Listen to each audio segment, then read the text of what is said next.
Mehsana civil hospital જેવી સરકારી સંસ્થામાં ખોટા દસ્તાવેજોનો ઉપયોગ થવાની ઘટનાએ વહીવટીતંત્રમાં દોડધામ મચાવી દીધી છે। ઓએનજીસી સંલગ્ન સોસાયટીના કર્મચારીઓના ફિટનેસ રિપોર્ટ માટે રજૂ કરાયેલા દસ્તાવેજોની ચકાસણી દરમિયાન આ ચોંકાવનારો ઘટસ્ફોટ સાબિત થયો છે। ડોક્ટર ગોપીબેન પટેલે મીડિયા સાથેની વાતચીતમાં સ્પષ્ટ કર્યું છે કે હોસ્પિટલના નામે નકલી સર્ટિફિકેટ બનાવીને છેતરપિંડી કરવામાં આવી છે। આ ગંભીર ગુનાને ધ્યાને રાખીને વહીવટીતંત્રે તરત જ પોલીસનો સંપર્ક કરી ફરિયાદ દાખલ કરાવી છે, જેથી નકલી સર્ટિફિકેટ બનાવનાર ટોળકી સુધી પહોંચી શકાય। પોલીસ હવે આ મામલે સઘન તપાસ કરી રહી છે। શું આ પ્રકારના અન્ય કોઈ નકલી સર્ટિફિકેટ અગાઉ પણ ઇસ્યુ કરવામાં આવ્યા છે કે નહીં, તેની પણ ચકાસણી કરવામાં આવશે।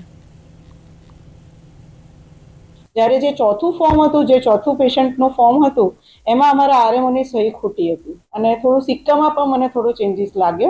એટલે મેં અમારા આરએમઓને બોલાયા કે આ સહી તમે જ કરી છે અને આ પેશન્ટ તમે જોયું છે, કારણ કે એ વખતે પેશન્ટ નહોતા લાવેલા, એટલે એ પેશન્ટ નહોતું।